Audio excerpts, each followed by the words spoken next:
Yo, yo, yo, what is up, ladies and gentlemen, and all non-gender specifying individuals, and anything else that you may be? We would like to welcome you to another episode of KQK Presents Shoot the Messenger. Shout out to my boy Quentin and Keaton. Glad we got together to do this one more time, and hopefully many more times after that, because, we all got to make money. True. Ain't that right? And Amen. so Preach. I'm going to pass it over to my man Quentin, and he can let you know what we're going to talk about today. Wonderful, wonderful. So we're going to get into talking about some L's that were taken this week. We talk a little bit about Bryan Adams and his racist tweets, Tekashi 6ix9ine, Future and Baby Mama drama. We're going to get into some albums, the new Future Hendrix, High Off Life, and then Kehlani, It Was Good Until It Wasn't, which that sounds like how most of us would talk about life. We're going to get into a little randomness then and talk about Earl Thomas, and, he's a safety for the Ravens now, and his wife tried to shoot at him for cheating and what that really implies there. How some men actually view wearing a mask for safety as a sign of weakness. Some people are actually getting masks with holes in it to drink their cocktails, which interesting. And then we'll end off talking a little bit about Last Dance, the Michael Jordan doc, because we have the last two episodes coming up in a few days now. Couple days, Sunday. Yeah. Couple days. That's the show. So let's get started. Racist tweets, man. Bryan Adams. So he's a 90s rocker. And he happened to go into I think you can call it like a racist rant on Twitter. Let's see. It says, some effing, bat-eating, wet market animal selling, virus-making greedy bastards. He tweeted this, and some people took the post to basically mean he was making a racist rant towards people of Chinese and Asian culture. As you all know, one of the rumors for how COVID-19 was spread was through many people in China eating bats and then the infection going that way. Again, allegedly, we don't know whether that's true or not, but it has led to a lot of hate towards Chinese individuals in the United States. And so he then responds by saying, apologies to any and all that took offense to my posting yesterday, which I laugh because that's not an apology. It's the same thing with all of the other like racist TikTok videos and just racist, statements in general. People are apologizing for the fact that they got caught, not because they're actually sorry about anything that they said. That's true. Because none of them are. They really aren't. And so his follow-up post, he said, no excuse. I just wanted to have a rant about the horrible animal cruelty in these wet markets being the possible source of the virus and promote veganism. I have love for all people, and my thoughts are with everyone dealing with this pandemic around the world. And of course, whenever you talk about making animals better and veganism, and particularly when it comes to bringing down the human race, PETA's going to have something PETA's got to be say. Around the corner somewhere. And so PETA ended out issuing a statement saying, Bryan Adams echoes the frustrations of millions of people who are outraged that the violent meat trade has once again been allowed to devastate human health. And this is coming from PETA Senior VP Dan Matthews. Wet markets and disease-ridden slaughterhouses around the world are superhighways for contagion that must be closed now. And he goes into a bunch of stuff about Dr. Fauci and all these other people in the World Health Organization and conspiracy theories, blah, blah, blah, blah, blah. The point is, PETA, Bryan Adams, we appreciate y'all for trying to make the world a better place, but this wasn't the way to do it. Get a publicist. This is not the way at all to do it. Get a publicist. It's times like this. I'm kind of reminded, really, the whole get a publicist thing. Like Liam Neeson, when he was doing that, it's like, you just need somebody next to you to say, like, hold up, nope. Can't say that. Hey, make sure y'all cut that. That's not, no. You know what? This is why, when people say, like, you need to bring people up, like when you grow up with somebody, you need to put them on your team. That's the example of your friend, because your friend would know, oh, he's about to tell that story? Oh, no. Yo, go to commercial. Yeah, and you got to make sure your friend can't be the yes man either. He got to be the real one that's like, hey, nah. He should have been right in front of him just. Nope. Can't tell that story, homie. You save that for when there's no cameras around and it's just us. Yeah, that way that years later they'll have a story about, Liam Neeson backstage once said something like, Yeah, ooh, ooh. It's like, oh, dang, Liam's kind of racist. Or you could deny it then, but yeah, plausible deniability. yeah, Wasn't but you me. can't do that on camera. No, can't do that. Plausible deniability. Fam, we got video of you. Yeah. Also, I feel like we collectively as a human race need to decide that social media needs to be locked for certain users during Oh, the absolutely. coronavirus season. That's not even Like, a question. we need to have a council that comes together and says, Tekashi 69, Yeah. you are Like banned you until know we how can go they back outside. have like child lock on like on everything now. Like Yeah, some people need to like you locked. No, you can't tweet. exactly. But speaking about Tekashi 69, talking about L's, man, I ain't never been given some money and said, nah, bro, I'm good. But you know who did? No Kid Hungry. So they're an organization that helps to give meals to kids. And Tekashi 69 wanted to donate $200,000 to No Kid Hungry, and they denied it. And Kyle, you said you have the official statement. Let me see if I can find that for you. Um, but to give you kind of the gist while I'm searching for it, basically, as I'm sure some of you know, maybe not all of you, Tekashi 69 was convicted of, I want to say, basically he was a Snitch? pedophile. Being a snitch, yes, but he was convicted of filming a 13-year-old minor performing a sexual act on a grown man. And so he's listed as a sex offender now, I believe. And so you can And yet imagine somehow people are still sleeping with him. that is a whole different topic of conversation that I don't particularly care to have. But as I'm sure a lot of you can imagine, oh, here, I have it for you. This is just like a short snippet. I think there may be a more fuller statement, but as they write, as a child-focused campaign, it is our policy to decline funding from donors whose activities do not align with our mission and values. Which, I mean, makes sense. A organization that is all about helping underprivileged kids probably does not want to be taking money from a convicted sex offender. Especially because there's a trail where that leads. So like people are going to find out. It's not like you could hide that Tekashi 69 donated money to you. Like that trail will exist somewhere.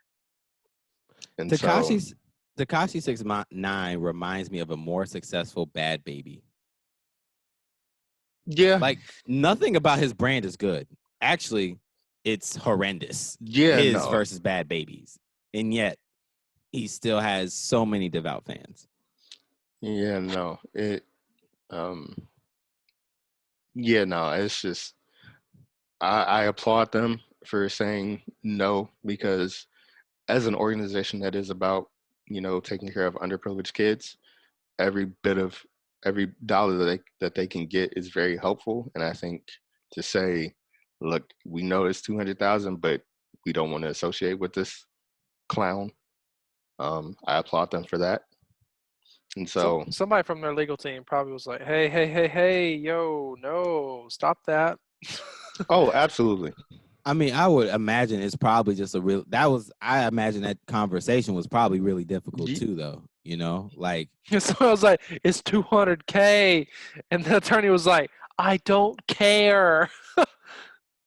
I mean, true, but thinking about the times now, if you're trying to give meals to kids and stuff like that during a time like this too, where it is so imperative to make sure that people have the resources they need and things like that. Yeah, like that must have been a very tough conversation. What I'm basically trying to say is I don't have a problem with them. If they had done it the way of taking the money, I wouldn't look at them poorly for it. I look at it as there's a need, and they were able to satisfy that need. I would understand why they did it. Wouldn't necessarily mean doesn't necessarily mean I would have done the same, or that I would have been happy that they did it, but I would have understood. Yeah. But shout out to them for showing integrity in a moment like that. And fuck Tekashi 69. Agreed. Fuck Tekashi 69. Enough said. Shout out to Uncle Snoop and everyone else who's been saying essentially the same. For the longest of times. So we're gonna stay in this rapper. Well, I guess you can consider him an artist, less so than more so than a rapper because he has some versatility there. But Future Hendrix, the wizard, The GOAT. pastor of the New Bankhead Church of Misogyny, he has another baby. So recently he was in some court proceedings with the now newest baby mama that he has. And How many baby mamas does he have? that's a fantastic question. Does anybody know? Does Future? Does Future know? But yeah, with the latest baby mama, he denied that this child was his. Four. Okay. No. For the uneducated that don't follow the GOAT, Future Hendrix, the wizard. Future Hendrix has 6 children with 6 different women. Isn't it? You know what? That's not as bad as some athletes. Correct. I'm pretty sure Ray Lewis got like over 10 kids. Yeah, but that athlete like pay a little bit better too, though. Very true. Not saying that makes it any better, but whatever. Anyway. Point being, 7th kid, Future Hendrix, the number of perfection, 7. So congratulations to him for finding out that yes, he has another child that he will be paying handsomely for in the future. Wait, in an article released by Capital Extra one day ago, supposedly this new baby mama is now the 8th baby mama of 8 kids. So my article was too old. Oh. Okay. Wow. Okay. Anybody want to take bets on when he surpasses 10? I mean, now it looks like he's going like one every year? So, yeah, I was going to say I could give it about 2 years, maybe a year and a half, depending on, this coronavirus stuff. Yeah, I hate to kick because once lockdown over. Yeah, this is gonna be stressful. I hate to kick a man while he's down, but at the same time, I understand why he's in the studio all the time. This is not easy here. This is tough. But anyway, shout out to Future. Shout out to his newest baby mother. Shout out to the new kid too. Yeah. I hope he goes on to do great things. Yes. Whatever that may be. And to put the icing on the cake, during Mother's Day, Future sent a tweet saying, Happy Mother's Day to all his baby mamas, but he excluded the newest one. So now even Future can keep track. So he was probably just being petty. As the wizard. Toxic King. Like I said. Finest form. Hey, the king deserves respect. Keaton, I don't understand how you like Future so much and you got a whole girlfriend. Some life lessons you need to learn from the Toxic King to better yourself in ways that you don't understand. You're trying to make this man like a Mr. I know, right? You're trying to make him a prophet. Wait, hold on. He's not? Oh, man, here comes all the cap. I mean, he might be a prophet in terms of everything that I don't want to happen in my life. Other than the wealth, I'm sure you would appreciate the wealth. The wealth. But I don't know. It is not up to me. To each their own. It's above me now. It's above me now. What's above you? Just how much we may or may not approve of his lifestyle. Well, to segue, that might be why his album is called High Off Life. Future recently released his newest album, High Off Life. It's a little over an hour long. 21 songs, an hour and 10 minutes. I checked multiple times when I was preparing to listen to it. Yes. Well worth your time. Shout out to Future Hendrix. Listen to the album. Went gold in 30 minutes. Look at that. That's longer than he takes to write any of his verses. Good to know. Very true. Which he admits. I'm not just being a meanie. So, Keaton, like we said, as you can see, he is an apostle of the New Bankhead Church of Misogyny. So we are going to allow Keaton. An apostle? Nah, he's the leader. He is the No, I'm pastor. saying you're the you're the apostle. apostle. You, matter of fact, you might be Wow, his wait, right hold hand on, man. hold on, hold on. No, no, no, Deacon? no. Take that way too far. No, no, no. You're going way too far. Way, Oh, now it's too far, huh? way too far. Just because I listen to some sermons doesn't mean that I belong to that denomination. It means that Oh, so I. you like one of them? You like one of the visitors? You show up to church like every Hey, couple of months, and you Yo, like, for Easter? yeah, for Easter, Hey, like you Christmas kind of and part of Easter. the family, but you're not. That's correct. Christmas and Easter, baby. Show up every time. Okay, I'm a and back row Freaknik. Baptist. You gotta Back add row Freaknik in there Baptist. too. You definitely go down for Freaknik. Absolutely, he definitely goes down for Freaknik. Oh, that's awful. Easter, Freaknik, and Christmas. That is also a future bar in the making. I guess that's another way to praise God, depending on who you ask. You know, Oh, it is what it is. oh. Said it is what it is. Yeah. So yeah. All right. Keaton. We'll let Keaton take it away. The All deacon right. of the New Bankhead Church of Misogyny. Break it down for us. I'm not sure how I feel about that, but so to go off. Future, the GOAT, recently released an album. It dropped yesterday for those who didn't understand. However, this album is not only good, it is incredible. It has some of his finest lyricism that he has ever created, and it has some of the best beats that he has dropped to date. Some of his older albums, I will admit, as a connoisseur of Future's music, were a little dull at times, aka you'd be 20 songs in out of 30 and be like, didn't I hear this song like a few minutes ago? Because most likely you probably did. He just changed one bar, added a, and next thing you know, it's the same song over and over again. So, Future, I really appreciate that you added some creativity. It makes me think that you've actually been working hard this time. That you haven't been sleeping with too many women, even though now I know that's a damn lie because you got 8 baby mamas. I'm a little disappointed, but I'm also a little proud. So, it is what it is. The album's good. Give it a listen. Give Future a shout out on Instagram or Twitter. Hit him up. Just don't hit up his baby mamas because then he won't like you. And then you'll be set. So, massive shout out to Future for this one. It is an hour well worth your time. And I will say, if you enjoy some of the songs, enjoy some of the lyrics, you're not alone because it is good. I All don't know right. how to follow that up.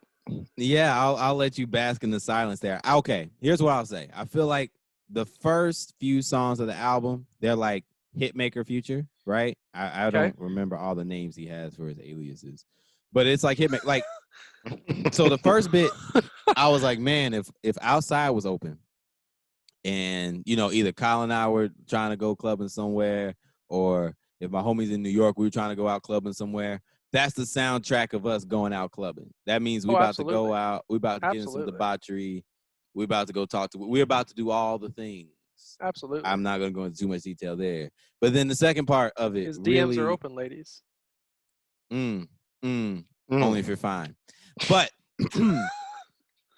moving on from there, I felt like he had songs when you talk about Pray for a Key, All Bad, Outer Space, B, Accepting My Flaws. Accepting My Flaws is good. It's actually the lyrics are actually pretty good on that one. Yeah, I think that's the part where he gets into helping you to understand the quote-unquote toxic behavior that he has. Correct. It's really about diving deep into the man underneath the facades and whatnot. And I appreciated that, getting a personal understanding of, why he processes the way he does. I thought that was some really good musical moments there. And then afterwards, okay, Life is Good. I like Life is Good, but also for Drake. And then you move on, and it's just kind of like more slow melodic stuff. I really like this song with Uzi. All Bad. I enjoyed that one too. Actually, I like that one because I think with Future and a lot of his music, no matter what type of beat he's on, he slows it down, right? So his voice, the way that he jumps on the beat, he slows it down. And I think that's one of the good things about having guests on there. Whether it's Uzi or Drake or whomever, they help to add a little bit of velocity, a little bit of bounce to it. So that's why I appreciate it, because towards the end, I was like, all right, Yeah. how close am I to the end? No disrespect to Future, but I do think like he has a little bit of everything, right? Like he has the stuff you're gonna listen to on the way to the club. He's got the introspective hits. He's got some stuff you can like chill out to and just vibe to. If you need to get some work done and just get in the zone and get in the beast mode, he has that too. So it's versatile. You know, I'm not the biggest fan of it, but I do see the musicianship, and I do appreciate the fact that he has a lot of things you can add to a variety of playlists. Oh, I mean, like, to go off of that, I cannot tell you, like, when I was studying for the LSAT last year, shout out to the people who create the LSAT. You're the spawn of Satan. Fuck you. Um, when I was studying for the LSAT last year, I listened to so much Future because Future, like, kept me going. Mm. I mean, there were moments where I was just like, wow, I hate my life. This is the most miserable experience that I've ever had. Because I would work from like 8 to 6, 8 to 6:30, get off work, eat a snack, go to the library, study for 2 hours. And I was like, this is hell. And like, I would work out before work in the mornings. So I would go to my gym in the mornings, go to a class at 6:30, be done at 7:30, be at work by 8, 8:15. And literally the only thing that kept me going during the day was music like this that was kind of like 50% on the we're going to go clubbing and have a good time, do some fuckboy shit. And then at the other time, it was like just focus, work on your shit, get it done. You don't even have to listen to the lyrics, just listen to kind of the vibe that he's presenting and then get your work done. So to a degree, like I appreciate this, like understandably so. This is like some of this shit's toxic. Like I don't know if you like I could start Some lines that I was like, oh, okay. Yes. There was For one where the hook was literally, "Bit, Yes, don't get too comfortable." Yeah, don't get too comfortable. Which is funny because I actually like that song, but Yeah. he was like, oh, okay. I'm just That's right. imagining him like sitting next to her on a bed, I know. and he's like, "Hey, don't get too comfortable." Now I imagine them on a private jet while and she's trying everything. It's a high life, and you're like, hey, Don't get too comfortable. Yeah. Hey, I will quote directly. Fuck me like a star, gotta treat me like a king. Yeah. Gotta roll with a chopper with a certain amount of bling. Yeah. Bitch, don't get too comfortable. I really like how you added the yas in there. Like, Yeah. yeah. Yeah.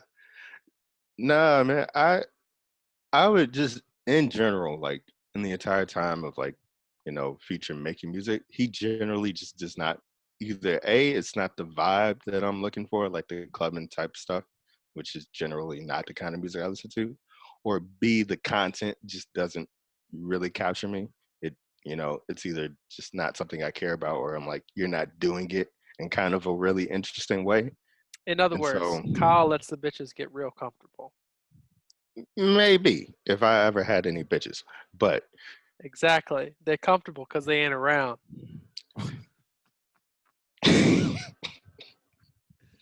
Got him.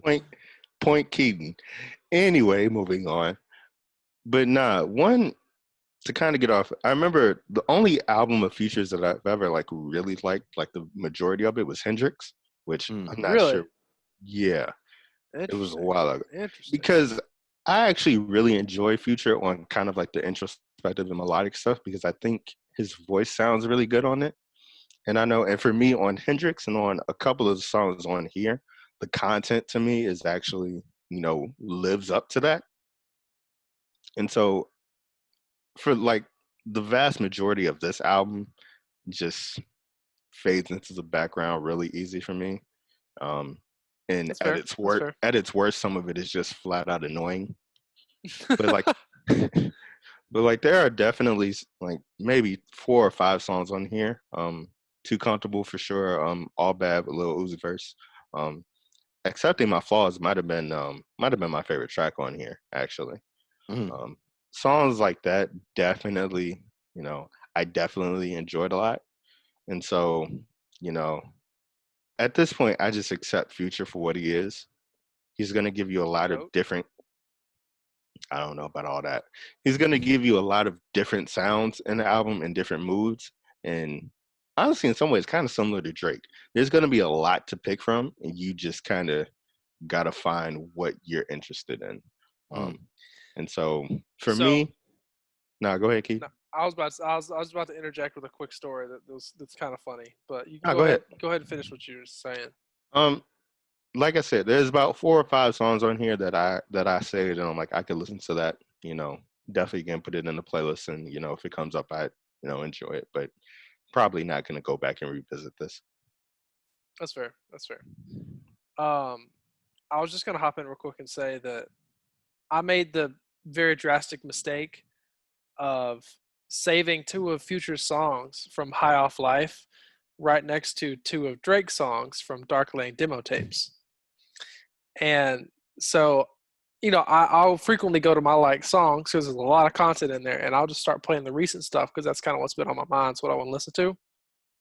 And, I like, hey, it's Future. Like, I'm going to hit it again. So I hit it, and I'm running through it. And then the next thing I know, I'm just like, working today, just kind of grinding. And the next thing I know, Chicago Freestyle comes on because it's the immediate next thing next to a Future song. And I'm like, whoa, hold up. I was like, wow, okay, I feel like somebody just shot me. Something just happened, and this is the complete opposite vibe I was feeling. And I was like, wow, what is happening? It's just like a great contrast between the 2 artists, just to understand, like, if you put their music right next to each other, like I accidentally did, just don't do that.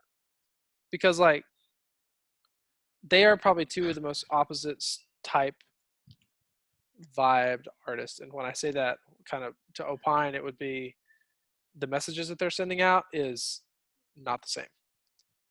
And it depends on the song, right? I was going to say, because I would say in some ways, a lot of their content is actually very similar. I just think their reactions to it, that might be a better way to put it. Like I think they've ended up in a lot of similar situations.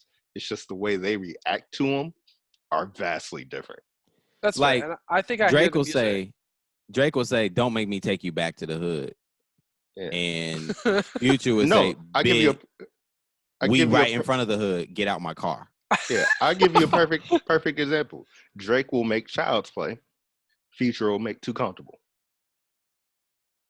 Yeah, that's it. That's exactly what it is. It's just 2 very different reactions to similar situations. That's like fair. Drake is not like a tough dude.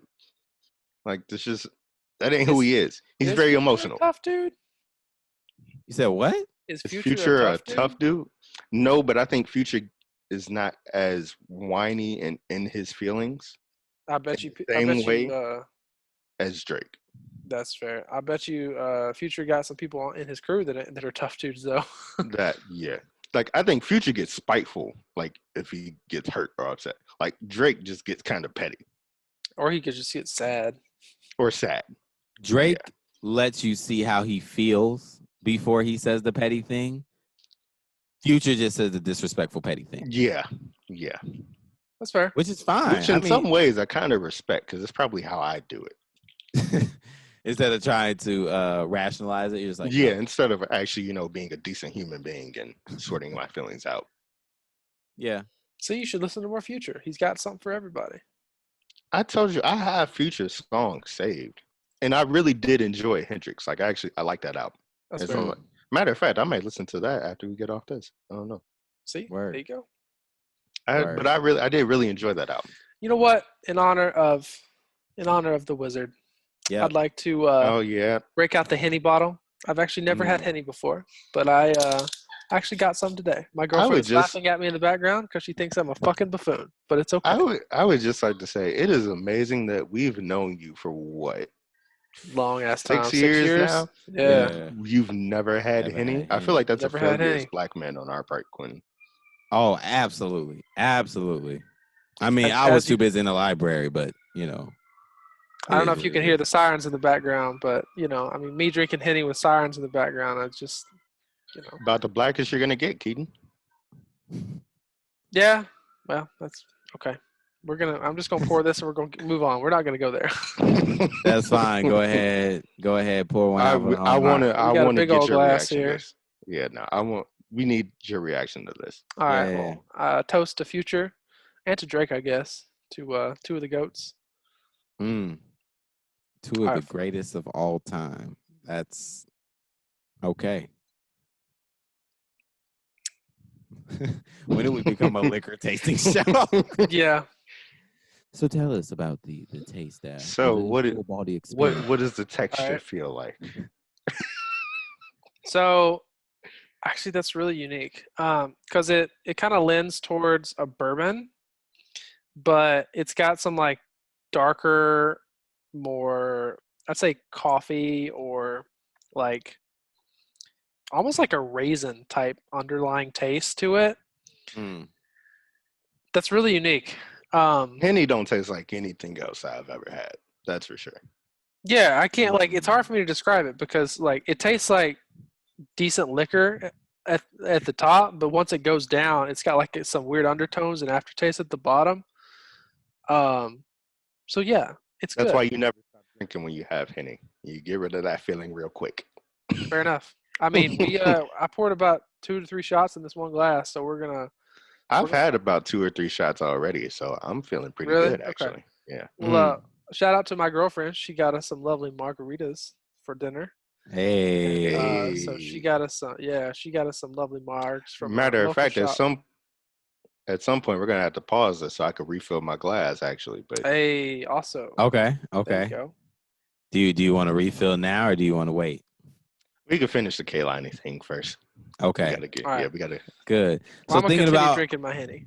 yes, as absolutely you should. enjoy. So thinking about women that are down for you, we're gonna get into Kehlani. It was good until it wasn't. If you're unfamiliar with her, she is a West Coast R&B singer, great artist. She's been out for a minute now. If you want to think about from a news perspective, she's been said to be with Kyrie Irving, and she got into a lot of issues there because people thought she was cheating back in the day.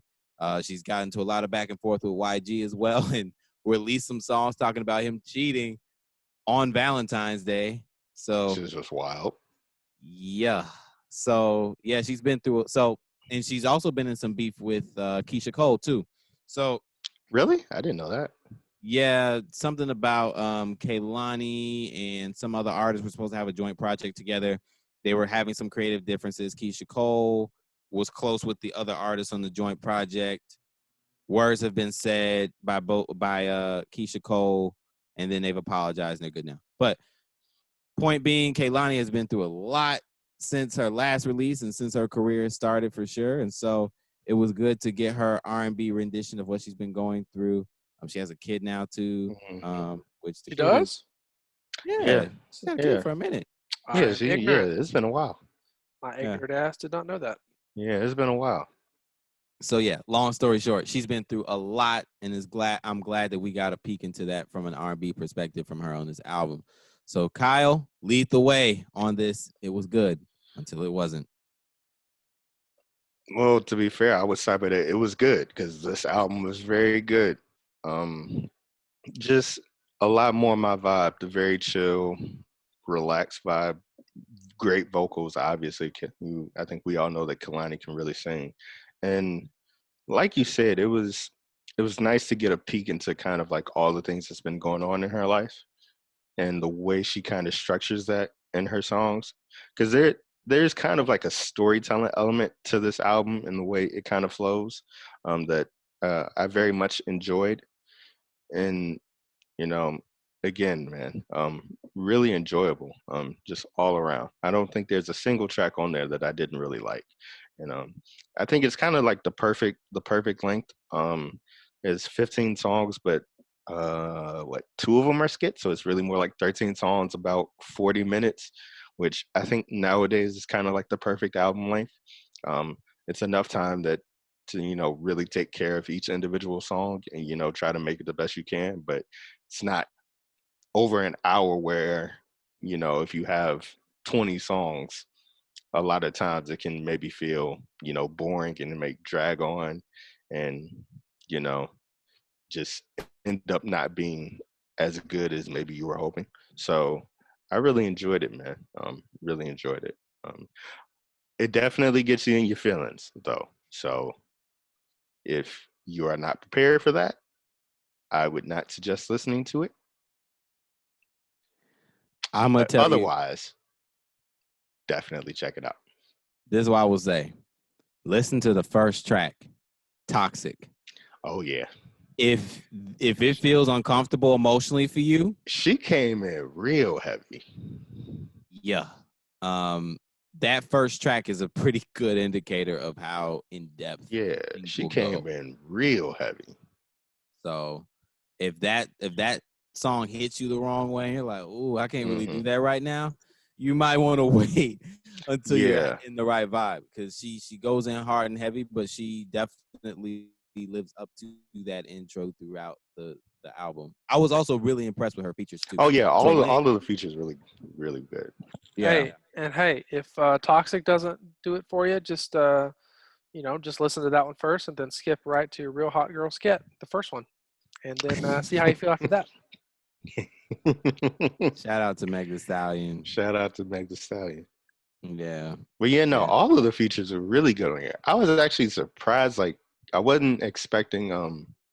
What's the country dude? Is he country?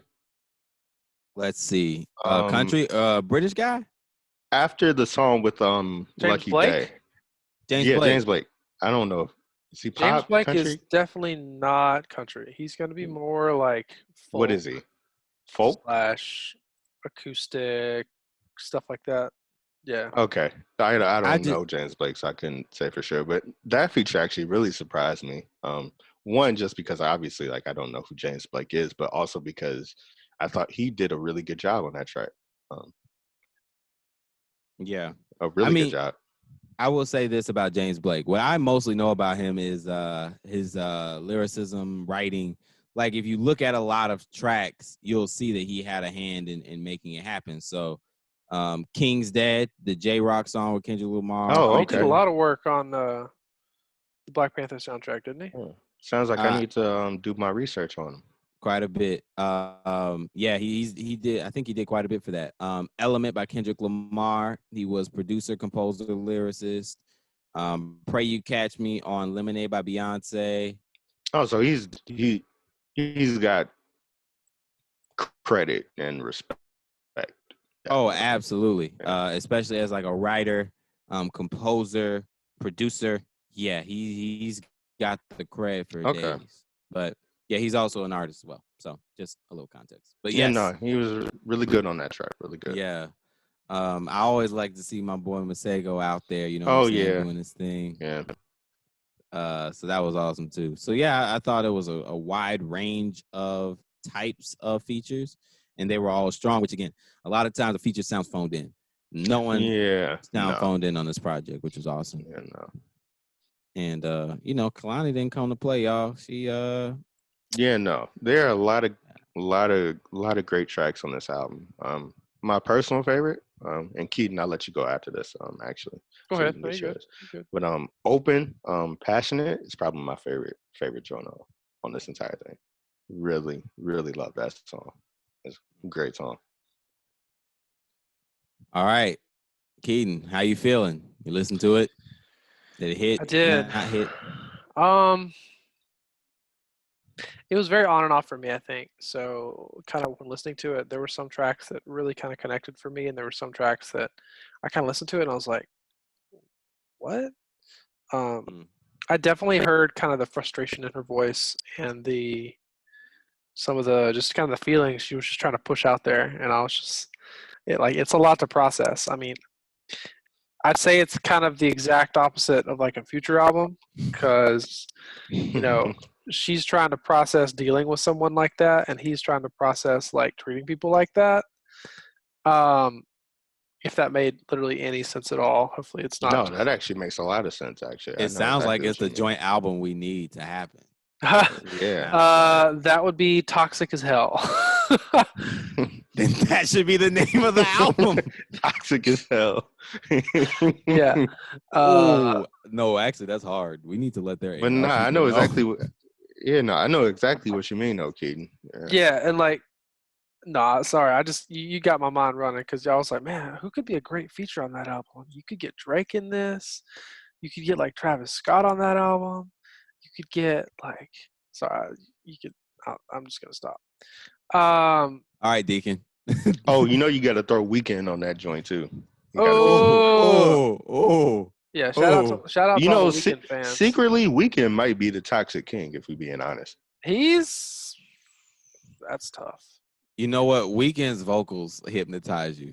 You know what I mean? Like, Yeah, he really be like saying some top. Yeah, you be like, if you pay attention to some of his lyrics, it's like, oh, oh, you be fucking shit up, don't you? Yeah. Those new happy beats too. You be like, hey, Yeah. okay, hey. And then you get the lyrics, you like, oh. He got depression. But sorry for that quick tangent. Oh no, yeah, no, that's perfect. Keaton, keep going. No, I mean, I was just gonna say, like, I think it's important to listen to this album, not even if you enjoy her music, but just to kind of hear the message that she's saying. So, I mean, I'm probably saying this in the exact opposite mindset of what I talked about in the Future album. So both sides of the coin here. You get both sides. But I think that it has like this element of darkness to it that I really enjoyed, but at the same time it had like a good quality of growth from some of her previous music. So you can definitely tell that to a degree she's become more of a fuck girl. Like you can tell from some of the short little audio clips and in between those songs that she put in there. But it's something that I'll just say this. I've never been a big Kehlani fan. I'll probably never be a big Kehlani fan. Like, I'm probably not going to listen to a whole lot of her music. I'll listen to her albums because obviously I want to absorb that new music. I want to kind of process it and see what kind of story she's trying to tell. But at the same time, like, it's just not kind of the vibe that I'm looking for. And we're back, in the words of Chancellor the Rapper. And we back. And we back. So I love my wife. Oh, I love my wife. I love my wife. All right, ladies and gentlemen, thank you. Yo, you do not know how long I spent laughing at that video. Like literally for like an hour, I could not stop laughing. Let's be honest. For the few people that actually listen to the whole album front to back, this is exactly what it sounds like. That was one of the most redeeming moments from the album was this parody. Yeah, I listened to that thing 3 times, dog. I'm sorry. That's a lot of not it. At all. For one person. But anyway, we are gonna have another liquor tasting by Keaton Carr. What you got this time, Keaton? Yes. So we previously had a wonderful tasting from the Henny Gods, where I tried some Henny out for the first time. It has treated me well so far. Absolutely. Shout out to J.R. Smith as well. Shouts out to J.R. Smith. Yes. Supposedly he's never had Henny. I don't believe that for a second. Yeah, he like in like some interview when he was trying to stream, he's like, "Yo, I don't even drink Henny, bro." You know what? Like, I think J.R. Smith has probably been so high that he doesn't actually know what he's tried and what he hasn't. He's probably been drinking Henny for years, and he just doesn't know it. Somebody's been giving that man Henny. I guarantee you. Wait, you tell me this ain't apple juice? I just said this was apple juice. You sure? Oh, it tastes like it. I gotta stop giving my kid this. Like, where you get this from? Oh God. Where you get this from? I thought you said you got this in school. What you mean? Might have to get some of that apple juice myself.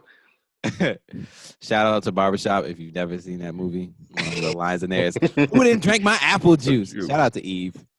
But anyway, Keaton, you are going to try out Ciroc. That is correct. Absolutely. What kind? So, according to the Googles, the almighty Googles, peach Ciroc is supposedly some of the best to drink by itself. And I am much an individual that likes to drink my liquor by itself. I ain't no bitch. Mama didn't raise no bitch. You remember that. And so I went ahead and purchased a small bottle of peach Ciroc. So I'm going to go ahead and crack this baby open. Wow, okay. That's not working like I thought it would. All right, and as kidding. he figures that out, We're going to unzip this instead You know of what? Nah, cracking it Google open. probably has a point. I don't think I've ever tried any other Ciroc by itself besides the peach Ciroc. Really? Okay. Yeah. really, And then we're going to go ahead You know what? I take that back because there was like that. Didn't Diddy release like a vanilla one? yep. I tried that one by itself. How was it? Just not the biggest fan. Oh, and Vanilla- shout out to Q over here for drinking his ginger lemon water. Ginger Contrary lemon to the water. individuals on this podcast that like drinking hard things such as Yeah, Ciroc, Hennessy, and wine, rum. and wine. True. Absolutely. Wine is a gift from the gods to help us bear with this wretched life we live. I'm gonna be honest. Liquor in general is a gift from the gods because I don't know how I'd survive otherwise. That's a fact. That is a damn fact. I think there's a fine line when it's a gift from the gods and the gift from the devil. I think there's a fine line between which one it comes from. Hey, I've the seen gods both. gave us I've liquor, the experienced devil gave us tequila. I Yeah. don't. I don't Yeah. know. Fam, tequila mess you up. You know what also mess you up? I mean- Apple Crown. I don't know about that. I mean, Because like it's so I've had some drunk nights on Apple Crown, but at the same Yeah, time, nah, like it's it's never been never that. treated me like tequila has. I Yeah. haven't had any bad tequila experience. No, sis. Looks like we need to change that, bitch. Yeah, I know. No. No, Yes. I didn't tell Sounds you like guys. we got some drinking to do. Next Okay, thing so you one know, time okay, when I was in New York, I was hanging out with a friend of mine from college, and we had gotten some shots out in Harlem, and we literally had, I think, 5 or 6 shots apiece of tequila. Perfectly fine. Went to work the You next said day. 5 or 6, fam. I'm talking about 10. First of all, Step your Sir. game up. sir, I'm 5'11", 160 pounds. I can't do that's death. Q, I'm about 5'11", 180 pounds. You know, 20 pounds makes a dramatic difference. all I'm hearing is just wild excuses. That's all. All I'm I hearing. hear I'm hearing is just little you a crying little. babies in the background. Oh, you know what? I don't care. I'm fine over here. Listen, I had a bottle of champagne last week. I was off. You had a bottle Oh. of champagne. Yo, bougie. Listen, I graduated. You know what I'm saying? Like that's how we do it over here at 1724. You know, All right, I'm not gonna gonna go ahead lie. and This sip is this. probably yes. Please do, Keaton. This is probably the most ashamed I've ever been to know you, Quentin. Oh, this smells fucking great. First of all, I like how this man pretends like Kyle and I used to have a ritual. We used to go to the movies, and then afterwards we would go to Bar Louie and we would drink. And this man knows I would be getting some of the weakest drinks of all time, but I'll be grinning my butt off after like 1 or 2 sips. That's true. He just don't hold the liquor well. I don't. Don't hold the liquor well.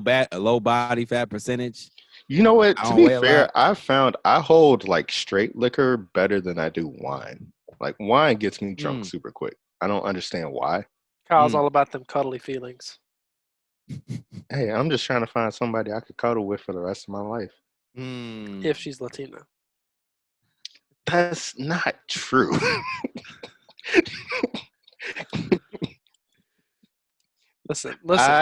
Listen. I do not Just like the goat. discriminate. Just like the goat, Future. I speak the hard facts. I don't give you the bullshit. I speak the hard facts. I present you with the truth. I send it out there. It only matters how you take it in. You could be like, wow, that's toxic. Holy shit, you're a terrible person. Or you could be like, huh, those are some facts. I'm going to take it with a grain of salt and move on with my life. So you know what? Help yourself. I do not discriminate against any type of woman. I am a fan of all. If I was being honest, I could go through a list of different women I've had a crush on, and there would be quite a spectrum of ethnicity. Can Within we that- tag them online? No, not at all. Yes. No. Yes. I'm not putting my business out there like that. Okay. You crazy. Well, back to the liquors. When it comes to Ciroc Peach and Hennessy, the winner of this one is definitely Ciroc Peach. Ciroc Peach is really good, and I'll be honest, way outweighs the quality of Hennessy. So Henny, step your game up. Ciroc, you're doing good. I will say this. Keaton said that, not me or I was going to Kyle. say Keaton said that, not me. I'm not even going to. I enjoy Henny at any given time. Listen, hey, if you want to sponsor us, we will rep you till the day we die. And also, Diddy, Ciroc, we will also be sponsored by you. You treat the Breakfast Club very well. Yeah. Homie, I will drink a whole bottle of Ciroc during a podcast if we can get a sponsorship. Hey, I'd do it too, 100%. I'd film every event that happens before, Absolutely. during, and after. I'd be like, shout out to Diddy, you the GOAT. Literally all our planning meetings. All right. So Kyle, I know you didn't like the vanilla last time. You're gonna do mango. Absolutely. Keaton, you can go ahead. You can do the peach. I guess I'll just do the vanilla. I might mix it with a little something, a little coffee or whatever. Because every episode getting drunk. Hey, that's how they call her daddy's girls started, and then they got big, and now they fucked. So The who? Call Her Daddy podcast. You never heard of them? No. So it's these two girls. I don't actually Basic? know where they're from. They're basic white stop. bitches, basically. There we go. He said it, not I. For the first time ever, someone They said are. basic bitches. No, because I actually recently listened to one of their podcasts because I've listened to them for a long ass time.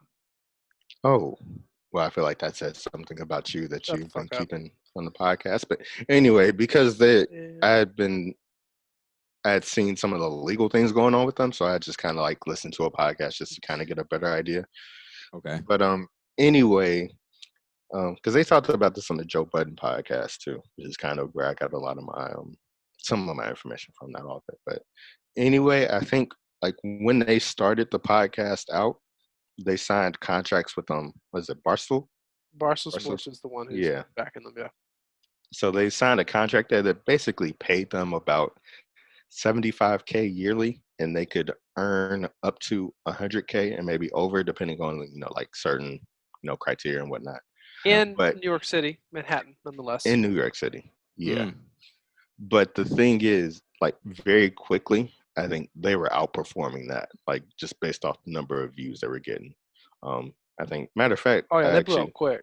Yeah, they blew up super quick. Like merch sales, we're talking like views, likes, Instagram, like anything you could think of, they were killing. And so I think, based off what I've seen, they're probably worth at least twice as much as what they're being paid now. Yeah, maybe triple, not more.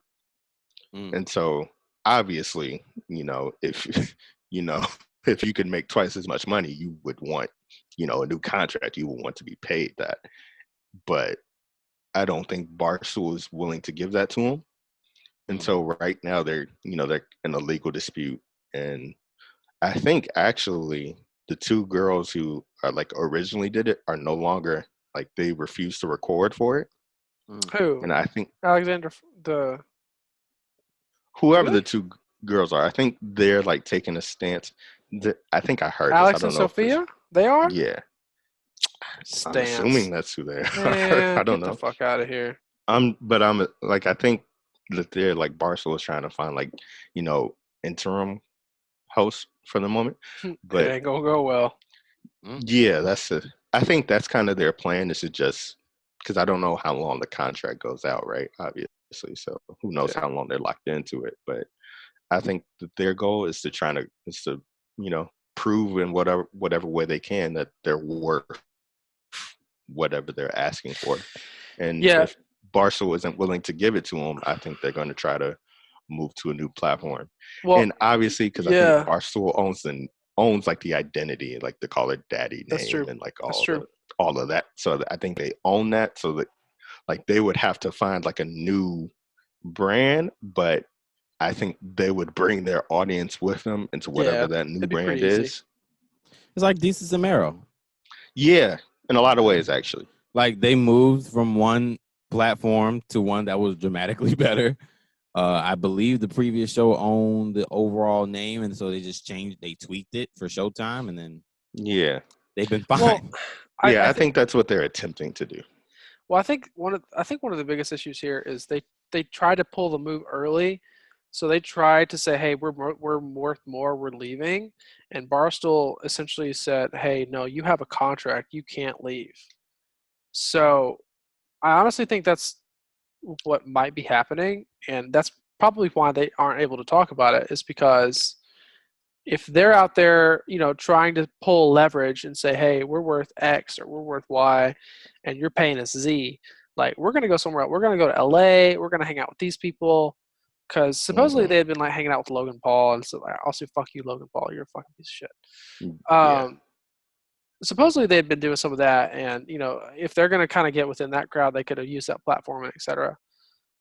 Y'all, if there's something that I can tell you from my very limited experience in corporate America, do not use limited leverage to pull a move too early. Like, Yeah, if no. you're going to do something, you need to have cold, calculated measures that are backed up to the teeth. Like, You and need to be they able to just, stand like taking a loss. yeah, you better be ready to take an L. And Yeah. if you can take a W after that L, then then you do it. But never, ever, ever, ever, ever jump in front of somebody saying, "Hey, I'm worth this. You don't know my worth." Blah blah blah blah blah. If you don't Yeah. have some sort of backup, because that's just a strategic error that'll haunt you in the back in like for a long time. And if that is what happened to them, then hopefully we hear about it. But Yeah, no, that's the just you thing. listen to an episode. We just don't know how long that contract is. Like, if they only have, like, for instance, like a year left, for instance, then I think, you know what, fine, okay. Like, we'll just take a year off. Yeah. Like, we could withstand that L. But if they've still got like 2, 3, 4 years left on the Oh contract, man, they're fucked. it's like it's a. I think in some ways they would still have a place at Barstool because, again, money talks, right? And Yeah, no they got matter like what, 1.3 million followers on yeah, Instagram. Like they're they're they're not gonna small. bring that in. So they will bring in money that I think will like force Barstool to say, you know what, whatever, squash that. But at the same point, you literally can't pull that again until the Right. contract is like Right. officially up. And I mean, like, it's the thing. Like, they got hot content. Like, I'll give you an example. One of their episodes was literally about fucking athletes, and the thing that goes involved in either being a athlete side hoe, what that entails, and also like how to like their experiences fucking high profile athletes. Actually, that is a great segue into our next topic that we would like to discuss. Shout out to Earl Thomas and his lovely slash wife Yeah, slash it's partner his slash. wife. Okay. Oh, okay. They're So married for Yes. shout sure. out They're married. shout out to Keaton for his great journalism skills right now with that segue. Perfect. Because we were deep in that tangent. Listen, I Yeah, So am an no, artist and because a it's kind of, poet. yeah. But no, that's an interesting, because as a podcast, it's actually a very interesting case study in like kind of what to do and what not to do. To take a look at what they're doing. Yeah, if you oh, want to talk about absolutely. sex and porn all the time, then I mean you'll get hella views. That too, Okay. especially as a woman. Guess what? Yeah. If you come here for sex and porn, you're not gonna get it. So move on. If we hadn't cut that one thing out in a previous Oh yeah, episode, that's true. Q was I'd out here have trying had to talk about he was masturbation out for a here good like wild, 10 minutes, wild. and First he of was like, all, "Y'all stay off Pornhub during the quarantine times, because next thing you know, you're gonna get hooked. You're gonna be jacking off all the listen here, time." Keaton. Listen here, Keaton. I don't have you marking me on this here episode. All right. I am just doing the Lord's work. Oh, was All Earl right. Thomas's wife doing the Lord's work then? If you listen to According to certain some women. women, yeah. So All back right, to so Earl Thomas. yeah, He's a yeah, yeah. safety for the Baltimore Ravens. And recently he was caught cheating. And his wife decided to respond in the Medea fashion. Get the Glock, bring it to the head. I feel like I should provide a bit more context to like the story. She just randomly I put a feel Glock I to his don't head and was like, "Hey, bitch, No, what's and up?" just one thing, he was with his brother at the time. Oh. Like they were both getting down Wow. in the same house. Oh, they were getting freaky. Right, because and then his wife found out because she tracked him through like a phone app or something. Oh, I that's forget. nope. Yeah, she basically tracked him, found out where it was at, and was like, "Oh, he shouldn't be there." This is why And so she cybersecurity is actually a real pulled. threat. Yep. Yeah, she pulled up with a couple of her friends Oh, actually, nope. and they Nope. ran up on him. And so, if you read the story, like her homegirls actually held his brother and like the women they were with at knife point, and she had a gun, and at some point she put it to his head and basically threatened to shoot him. Now, thankfully, he was able to get the gun away from her before she actually did that, and I eventually would hope so. He's an NFL athlete. That's a fucking safety. He needs to hey have the fam, reflexes. somebody got a gun to your head, reflexes go out the window. I mean, yeah, especially when your dick's out. Like you in here like having fun, and you you naked as hell, you're not and you, prepared for somebody to put a gun to your head at yeah, all. you just like balls deep having a good time, and your wife like puts a gun to your head. You're gonna be like, That's not the moment for you to say, you know what? Let me see how fast I really am to see if I can move this No, gun. this is not the point where you do You should that. turn around and tell your wife, hey, I got a 4.240. How about this? Surprise, bitch. But yeah, no. So anyway, he got the gun away from her. The cops came, and I think they arrested her. Earl Thomas didn't get arrested, although I I'm felt sure like there's some some women who people definitely were think he like, should be arrested. which is funny because it's like, What do you fam, do? he didn't do anything wrong. Like he I had a mean, he gun pulled cheated, on but him. like Is it's not cheating like an wrong? illegal. It's not Like illegal.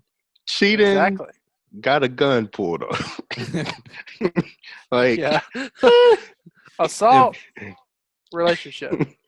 Assault I'm just yeah, saying, if I had to pick side which hoe. one, I'm very clear on which one I'm choosing. That's yes. facts. That's So facts. anyway, I've seen. I think he put out a statement basically trying to say like, everything's I fine love and my whatnot, wife. whatnot. Basically, Tax Chance the Rapper. but I Help. think another good note to add is that they have 3 kids together. Um, That makes see one- that yeah, it gets complicated.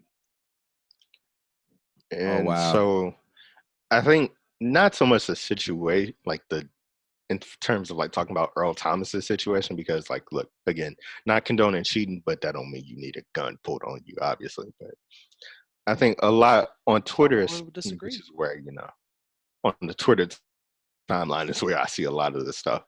There were quite a few women who were basically applauding his wife um, for what she did, which is just insane to me.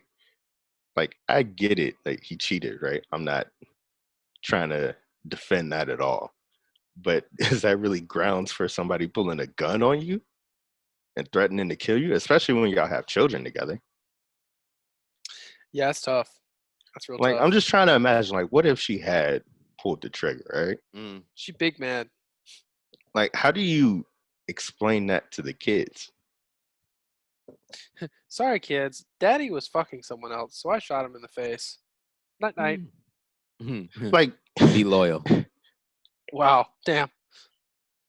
exactly. It's like it's just wild, and like I get it, especially nowadays. It's very much a gender war, and I say gender war. I mean men and women. Obviously, there's a lot of Gray in area. between in that, but Yeah. yeah. And I don't want to I don't want to be disrespectful, but just people are done men and women. Like obviously, there's very much a war going on for certain, This but is a great opportunity to bring in the WWFD time. So, if you're in Earl Thomas's situation, WWFD, what would Future do? So, I knew it. The moment you said the acronym, I knew exactly what the F stood the for. second time you did it, I was like, oh my god, he's going with the future reference. Go listen, ahead, King. listen, Deacon. Have at it, listen. Deke. Speak on one of the sermons from the new Bankhead Church of Misogyny. Go Speak ahead, the drop it gospel. down for If you're I willing, wish I had an organ. oh, that'd be good. I need to get a keyboard actually. That'd be some good background music. Okay, moving on. I think that if you're willing to go that far and you're kind of in that mindset, in that environment, of, hey, I'm cheating on someone, I'm having sex with somebody, and somebody pulls a gun on your head, say, aka your wife that you have children with, either you better, obviously you're going to be sorry because you got caught. You got a gun to your head. Duh. Or you could do the WWFD. What would Future do? And just like double down on it and be like, yeah, I don't love you anymore. This is where it's at. She's the woman that I actually want to be with at this moment. And just be like, you're just Keaton. my baby mama now. Keaton. And that's what it would be. That's WWFD. Hey, Hard pause. stop. Pause. Hard stop. There's two options here. You trying to get Pause. this? I want to say for anyone that's listening to the podcast, do not do the WWFD scenario. No. If you have a gun to your head, your response shouldn't be, you know what? Yeah. I'm gonna keep smashing shorty. Matter of fact, if you don't kill me now, I'm gonna keep doing it. Nah. Don't do the latter. It depends on how much you want to live your life. You ain't gonna be living no life. You put that trigger back. I mean, I will say this. That is what is it? High risk, high reward. Like That's it correct, very yes. well could work that her self-esteem is so low that they do have 3 kids together. It's like you said. So that's different. You don't want to kill daddy. Q, I'm gonna keep it a buck with you. If you see a picture of this woman, she is not somebody with low self-esteem. She got crazy eyes. That's a dangerous life to live. I retract my statement. Nope. Yeah, no. But that's what I said. It's high risk, high reward. No, this is not the woman. Crazy eyes This is not the woman where you want to be at. Mm-mm. Here's what I also say, because I recently watched a movie called A Fall from Grace by Tyler Perry. Oh no. And I need more wine. Oh no. Liquor break. So Please after watching excuse me while I pour more Ciroc to listen to this story. Okay, Deacon. But back into it. What it made me realize is we don't know the context of what brought them to this moment. They got 3 kids together. They've been together probably for quite a while at this point. While I will never condone putting someone at gunpoint, unless your life is in immediate danger, and that is the only way you can save your own life or a loved one. I will also say we don't have the context to know how dire the situation has been. Like, let's hypothetically say this is like repeated behavior. They've gone to therapy for. Quick interjection. Apparently, they've known each other since high school. Oh, that's rough. Oh, yeah. And let me just throw this in there real quick. Yeah, I don't know how long they've been like together, but they've at least known each other since high school. So I imagine they've probably been like an on again, off again relationship. So yeah, that's tough nonetheless.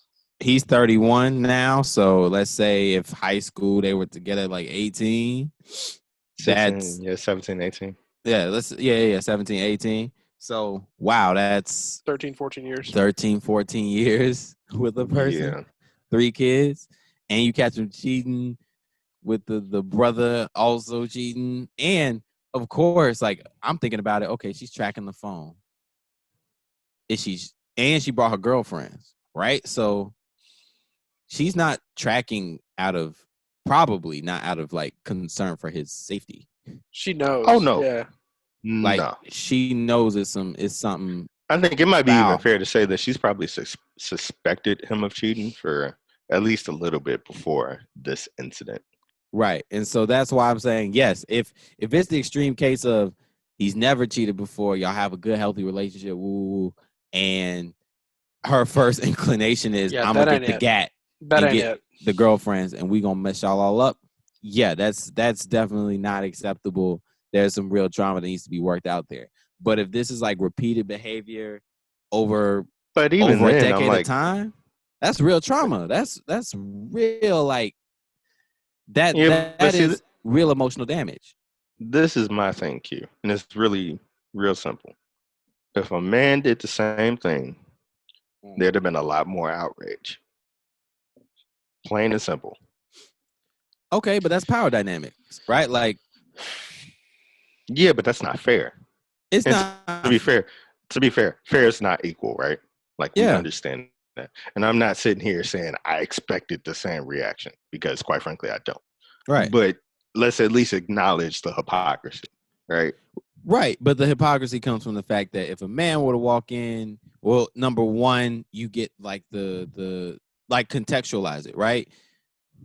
Men, because we have a higher place in society, and in this case, he definitely is the breadwinner, right? So Yeah. the guy that has the most control and power in the relationship is now stalking that person in their spare time and pulling a gun on them. That is very different. Like just the power dynamics of that. And like if let's flip it, right? Let's say if the woman in this case was super wealthy, had it all, the breadwinner, this, that, and the fourth. And that he was kind of maybe like a house husband type thing. Again, not to talk down on that, but you know, that messes with the power dynamics a little Not bit, the right? majority breadwinner. Right. I have a question. Exactly. I have a question. Go ahead. Let's flip it around. All right. Mhm. So then this is for all three of us. So say you are married to your high school sweetheart, similar to the Earl Thomas situation. Our genders stay the same. So your wife is going to be the breadwinner in the relationship. Say she is the CEO, CFO, COO of a Fortune 500 company or a tech startup. So she makes at least $5 million a year, right? So we're talking big money. Yep. You like each one of us, we have our own careers. We make decent, like we make a livable wage. We're okay. We're still broke, all of us, but like we're not dead. Like we're not in the streets, etc. Right. Same scenario. The wife's the breadwinner. She makes plus 5 million a year. We're not talking like 50. We're talking just around like 5. You've got 3 kids together. You have a phone tracking app. So you find out your wife is cheating. You're in the same scenario. What would you do? She obviously has the power because she's got the money. Right. More money than you do. Obviously, you're sharing some of it because you're married. Right. You got kids, you're married, etc. What would you do in that same scenario? First and foremost, I don't want to pretend like I can understand like the emotional buildup of that, right? Before we do this hypothetical. But like there's a lot of emotions involved in that we can't. That's an understandable. That's just a obviously. preliminary understanding. Yeah. But based off of my previous experience with women in general, I'm mad quick to leave. So you just up and leave, just like up and leave the kids, up and leave the money. I mean, well, see, like I can confront her about it. I can have that conversation with her, and I think some people can work through cheating, right? Like I'm not going to sit. Oh yeah. Like every relationship that if somebody cheated in, that like they just broke up because it's just not the case, right? Yeah. Like some people can work through it and get stronger for it. Right. And maybe that's a possibility. I can't say that for sure. But if it's not, we can get a divorce. Doesn't necessarily mean you leave the kids, for instance. There's joint custody if she wasn't a great mother in this circumstance, because obviously it goes both ways. If she wasn't a great mother, you can file for full custody of the kids. You might not get it because as a man in that situation, like you're at a severe disadvantage. Very severe disadvantage. Like you have to prove without a shadow of a doubt that like she's just not a good mother. But even then, there's co-parenting, which is difficult, but it's certainly very possible. My thing is, I'm not going to pull a gun on her.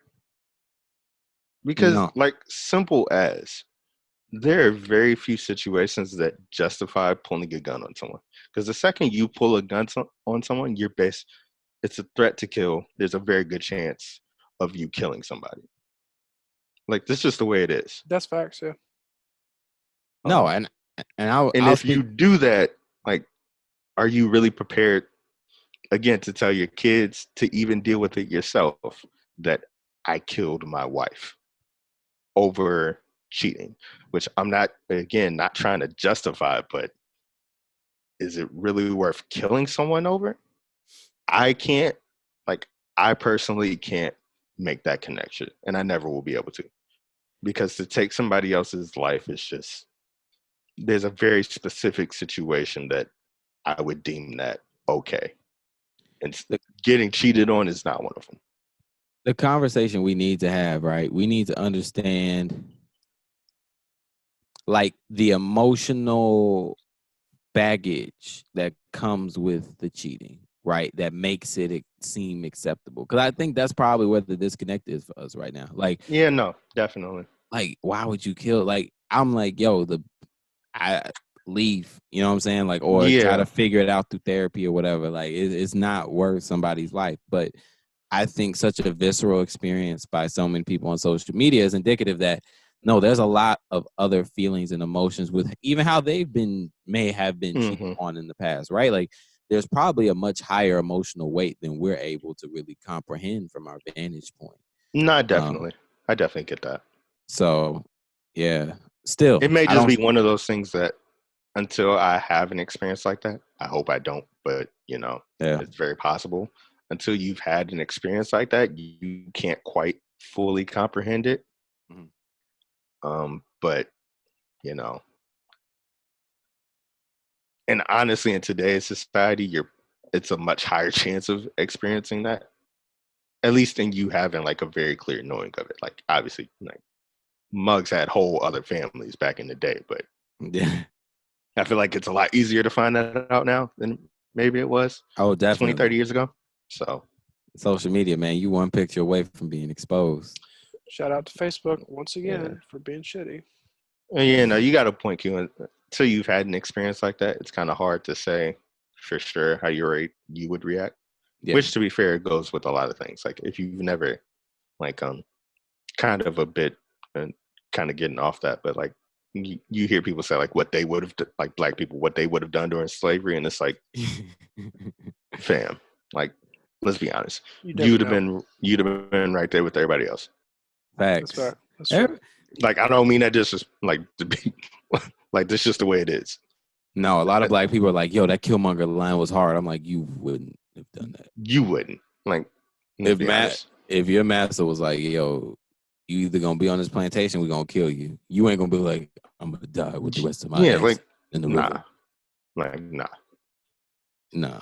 But anyway, that's it on the Earl Thomas thing. I do agree with you, Kyle, and Keaton as well. Like, it's never good to,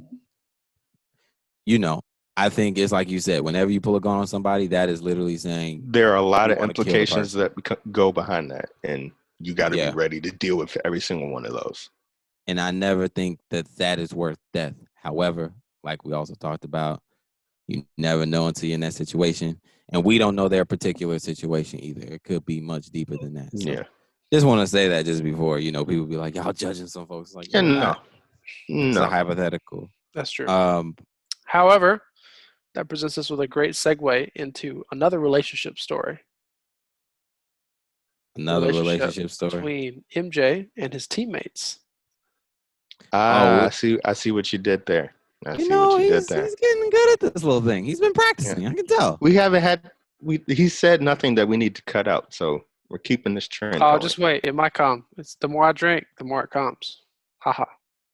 Don't worry. By the time we get to that point, we'll be at the after dark point of the podcast. Yeah. Hey, shout out to our After Dark account. Follow us on Patrons. Followers only content. It's like OnlyFans, but a little bit more boring because it's just us. No, we're definitely doing OnlyFans. Shout out to Beyonce, man. You know what?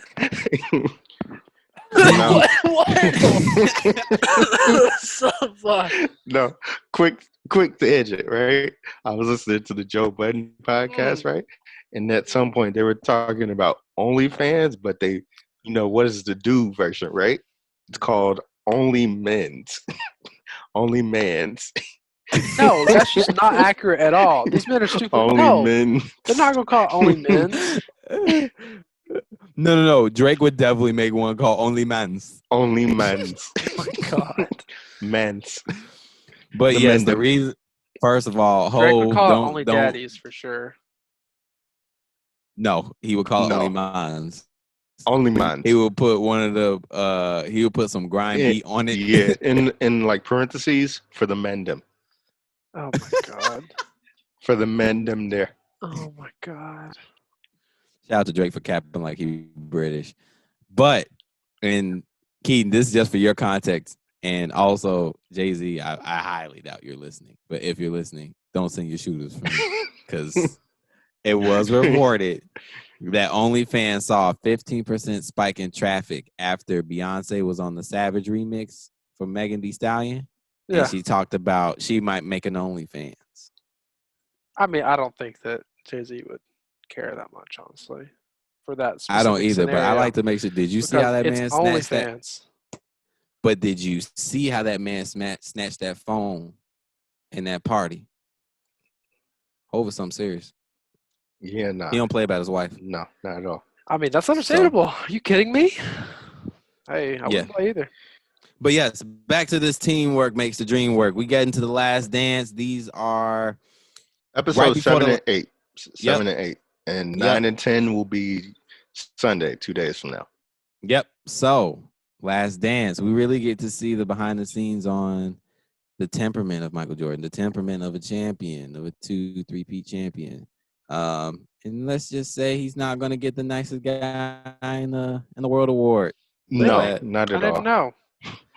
We also got to see a lot of his time doing baseball too, right? I think was that these last 2 episodes, or was that the previous episode? I think it might have been these last 2 episodes, but it was these last 2 episodes because this was after he won his three-peat, the first three-peat. You know, because they spent some time talking about his father's murder, obviously, which something that kind of like surprised me was, and like I really actually hated, was like a lot of the media coverage of that. Oh yeah, and just how like obviously Mike loved to gamble, like nothing too out of the ordinary besides like the amount he was gambling, which I mean, he's Michael Jordan, he can certainly afford it. Yeah, but it was just surprising to me the way like when there wasn't like any like they couldn't find like any like random occurrence, or like they couldn't like say those things, that a lot of media people just started making the connection without a sliver of evidence that somehow his gambling was related to his father's death, which like I can't imagine being blamed for my dad dying. That would and be having like absolutely brutal. nothing to do with it. It's just like I can't fathom that. And he had problems with media before that, and then for that to happen, it's just like really. Yeah, I think one of the things that it contextualizes things for me, because I think a lot of people when they talk about journalism in the 2020s, 2019s, etc., they always say, oh well, social media makes it so that everybody thinks they're a journalist, and there's not as much journalistic responsibility and accountability. But I like seeing these actual legitimate newscasters basically spread rumors, right? That don't have any factual basis. And on a much more minor level, even how they talked about him so poorly when he was playing baseball for a time, and when he came back with the 45, it's like, I get it. You know what I'm saying? Like, you want to be newsworthy and you want to be noteworthy, you want to get people's attention. But at a certain point, it's like, man, leave the man alone, man. Like, yeah. There should be certain things like you're that are better off than limits. that. Like you're better than that. Yeah, but that was something that really stood out, and also getting more into kind of like the lighthearted stuff, and just well, I guess maybe not lighthearted depending on who you ask, but just kind of like the mentality behind being someone that won as greatly as he did. Like, yeah, obviously there was a price for that. He had to be an asshole quite a bit, like just straight up, like Big no yikes. doubt about it, in order to push everybody around him to the level that or at least close to the level that he was at. I was like, nobody was on his level, but that same mental state, right? And, Right. episode 7, kind of the last 2 minutes are, if you go back and watch it, it's a very good, like just a quick summary of the way he thought, which was, I pulled a direct quote, well, not direct, but just quote kind of, I pulled people along when they didn't want to be pulled, and I challenged them when they didn't want to be challenged. And and the episode ends perfectly with basically him almost, he gets very choked up when he says this, because I think it's hard to explain to people who like either didn't desire that or who weren't there to kind of understand like what he was trying to do. And the episode ends with him basically saying, if this isn't how you want to play, then don't play that way. But this is the way I play, and that's how it's going to be. And you can have your opinion about it, whether you agree with that kind of leadership or whether you don't, but you can't deny that it worked for him, and that was just the way it was. Yeah. I would just want to add 2 points to that. Number one, that moment happened 45 minutes into filming with Michael Jordan for the documentary. So out of the whole 8 hours they spent, like the first 40 they got into that, which is crazy. And you know what? I think, if it wasn't MJ, it had to be somebody, you know what I'm saying, to really push people. And of course, MJ is the perfect person, because it's like he said, he never told them to do anything that he didn't do. Yeah. It's hard to be mad at that guy when it's like, all right, but he's putting up numbers. He's doing every that we're doing to, and probably better, so he's the best person to do it. And if we really think about historically, right, like in the NBA, Kobe, Shaq, Jordan, we think about like the current stars, and of course, like their careers are still going, so we never know, right? And probably some past stars who we just don't know about. That's true. Know enough information about. Because the Lakers were the first. The Lakers were the team before them to win to win a three-peat, right? Celtics. Okay. Yeah, Celtics before Lakers. I don't think the Lakers ever won 3 in a row until Shaq and Kobe. Gotcha. Might be mistaken about that. I know for a fact the Celtics won 4 in a row, I believe. At one point. Wow. But this is super early, like back in the 60s. Right. Or something. Okay. Good to know.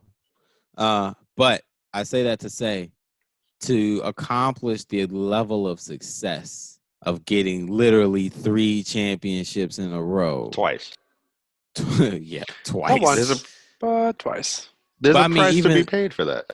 Exactly. Even the one time they did it, Horace Grant was talking about how, Michael Jordan almost came to blows a few times. Like he wasn't nice either of the three-peats. But to get 2 sets of three-peats over that duration of time, especially playing at such an elite level like Jordan played, like the human body is not meant to perform at that level for an extended period. No, absolutely. So he got 2 three-peats. Huh? I was saying not as an old man at least. There was not at the age he was. Second three-peat. There's like a really good Joe Rogan podcast clip on YouTube regarding kind of this similar topic. So there's this thing called testosterone replacement therapy, and they talked about it in relation to Mike Tyson.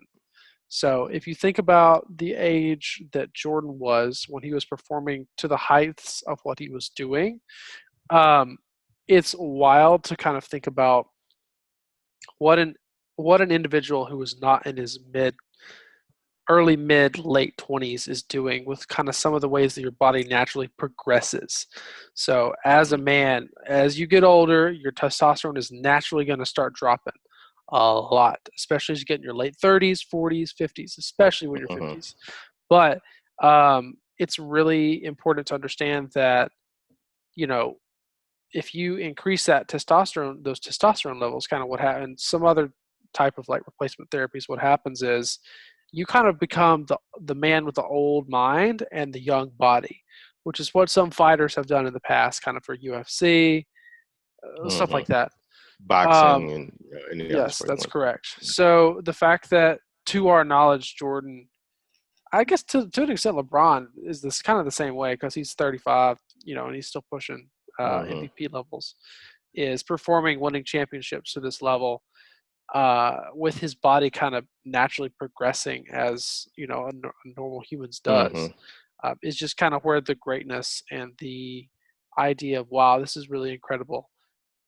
From like a scientific standpoint. Obviously, I'm not a scientist, so I can't say shit about that stuff. But just for the aging factor, I'm 24 and I hurt a lot. If I was 35, like, oh fuck.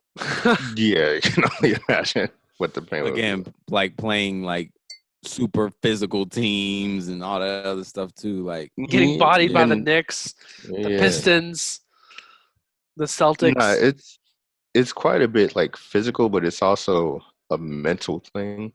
It's very much a mental thing of even, because even if he probably, at his age, he probably still felt a lot younger than, most people. Like the body still probably reacts the same way, like a early 30s, mid 30s body would react in some ways.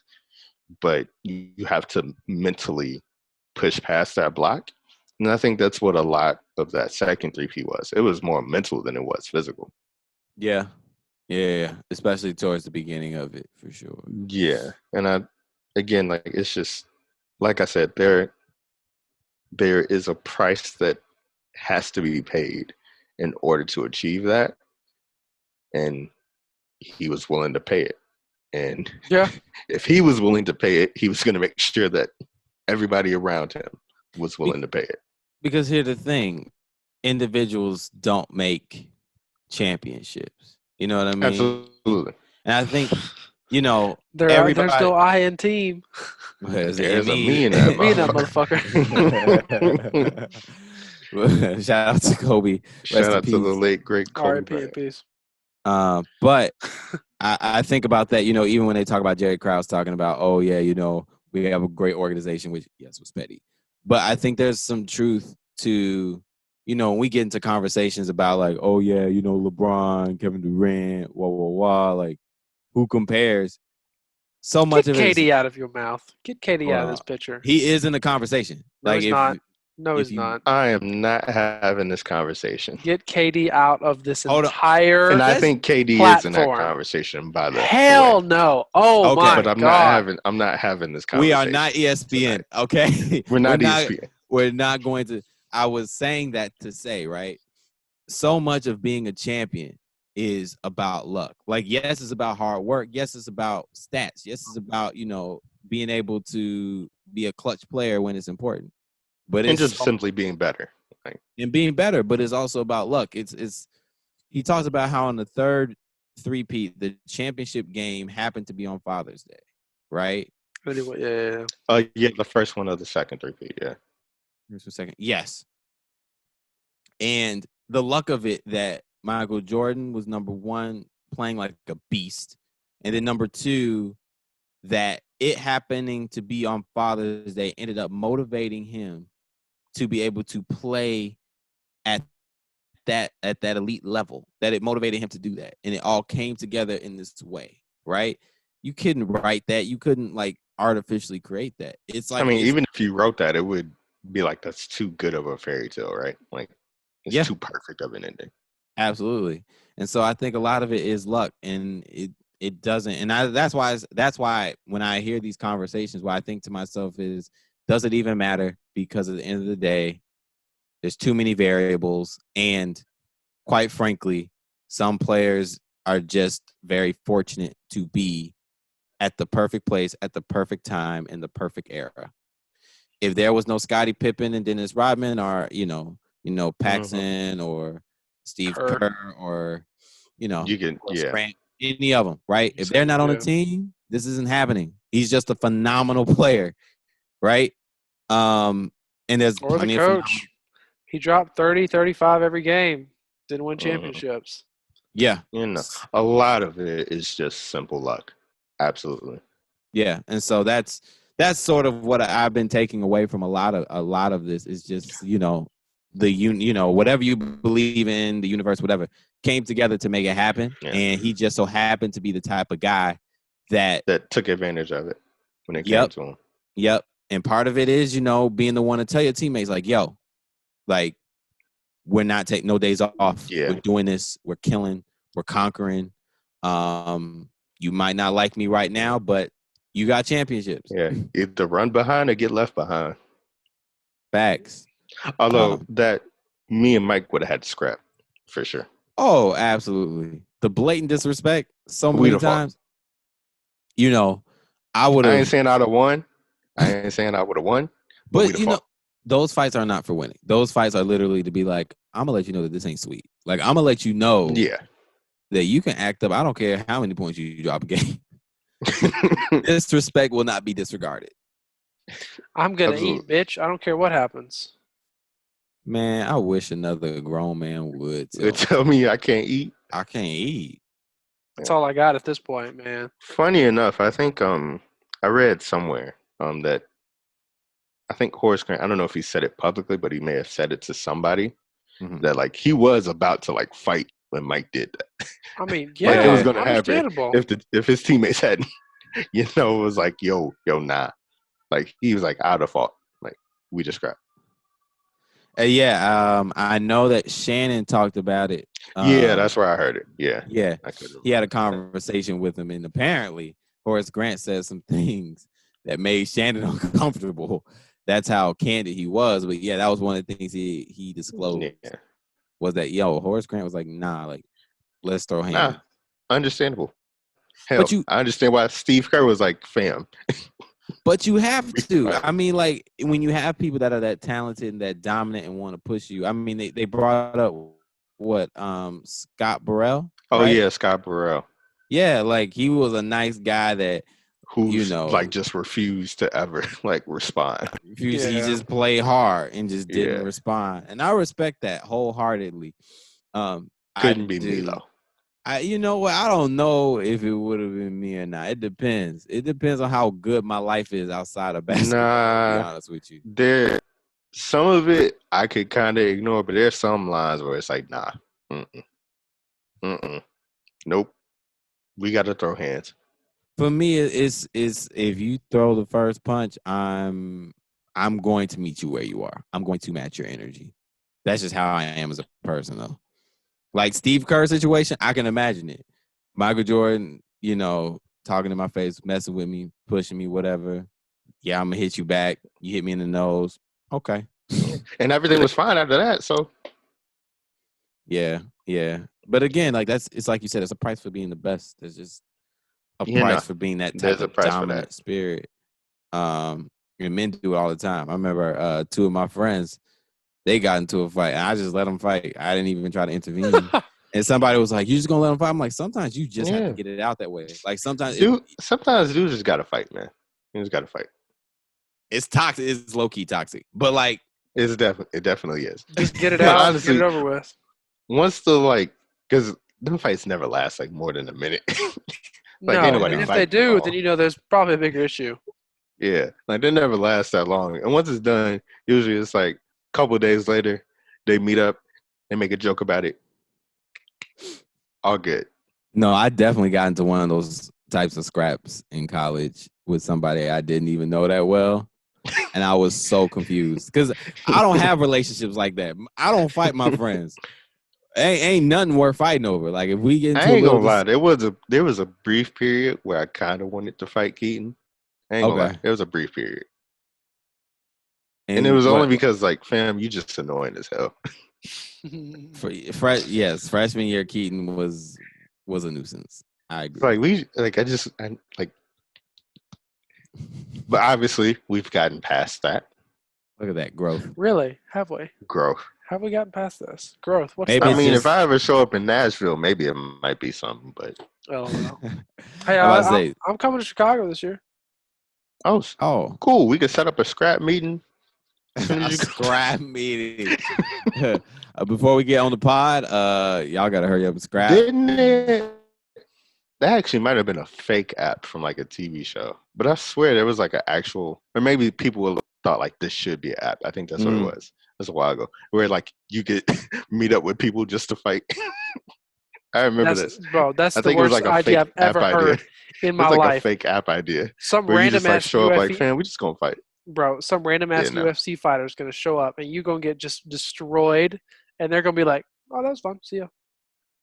I mean, I think that'll happen in a minority of times, but for me, people that just want to fight for the sake of fighting, they tend to be like really entitled, bougie people. I don't want to that, hang out with that person. No, I had a friend in college where she was always like, I just want to fight somebody. I just want to fight somebody. Nah. Shorty's from Evanston. No. And if you know anything about Evanston, it's a suburb of Chicago. Northwestern University is there. She's talking about, I just want to fight somebody. Girl, if you don't go sit your... When she finally got into a fight, the girl hit her one good time in the stomach, and she was out. I say that to say, I don't want to do this no more. Most people that are thirsty to fight, there's something wrong with them, or it's all cap. Like they're like drunk or high or under the influence of some drug, or it's all cap. Absolutely. But yeah, man. Shout out to Michael Jordan, the GOAT. Yeah, shout out to him. He's a great player. Jordan Brand is worth over $1 billion. I mean, know, right? Michael Jordan himself is worth over $1 billion. You really think they're gonna sponsor us? Not that I'm hoping it doesn't happen, but I'm just not gonna hold my breath. Listen, a KQK presents Shoot the Messenger Air Jordan custom. I'm down. I'm with it.